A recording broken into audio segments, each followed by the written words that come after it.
Welcome back to Hardball. We're back with the 39th President of the United States, Jimmy Carter. His new book is called Palestine, Peace, Not Apartheid. And President Carter, why did you use the word apartheid in the book's title? Well, let's look at the entire title, if you don't mind. The first word is Palestine, which involves the land that belongs to the Palestinians, not the Israelis. I didn't refer to Israel because there's no semblance of anything relating to apartheid within the nation of Israel. And I also emphasized the word not, that is peace and not apartheid. That's what I hope to accomplish with this book, is some move toward that goal. But there's no doubt that within the occupied territories, Palestinian land, that there is a horrendous example of apartheid. The occupation of Palestinian land, the confiscation of that land that doesn't belong to Israel, the building of settlements on it, the colonization of that land, and then the connection of those isolated but multiple settlements, more than 200 of them, with each other by highways on which Palestinians can't travel, and quite often where Palestinians cannot even cross. So the persecution of the Palestinians now under the occupied territories, under the occupation forces, is one of the worst examples of human rights deprivation that I know. And I think even worse, though, than a place like Rwanda? Yes, I think, yes. You mean now? Yes. You're saying the impression now of the Israelis, of the Palestinians by the Israelis, is worse than a situation in Africa like the oppression of Rwandans and the Civil War? I'm not going back into ancient history about Rwanda, but right now, the persecution of the Palestinians is one of the worst examples of human rights abuse I know, because the Palestinians... When you're talking about right now, you're not talking about, say, I'm not talking about ancient history. No. Well, Rwanda wasn't ancient history. It was just a few years ago. You can talk about Rwanda if you want to. I want to talk about Palestine.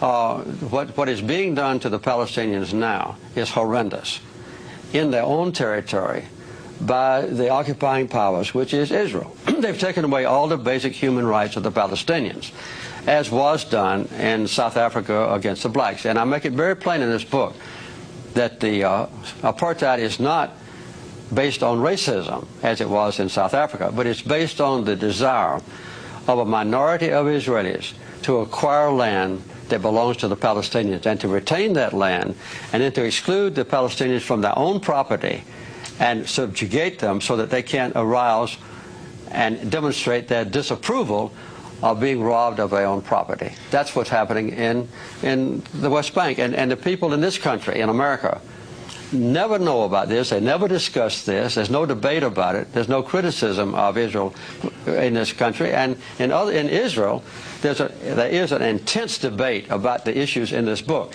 In this country, no. I agree. I mean, I wish we had that sort of debate that they're having in Israel. I wish we had that in the United States. But give us a sort of sense, how much of the responsibility for the conflict, the Israeli-Palestinian conflict, do you think belongs to the Israelis for their tactics like seizing land and occupying territory that didn't belong to them? How much of it is the responsibility of the Palestinians for their suicide terror attacks and their bombings within Israel proper?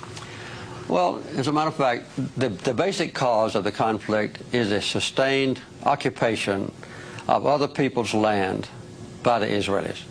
And this is a direct violation of United Nations resolutions. It's a direct violation of the International Quartet's roadmap.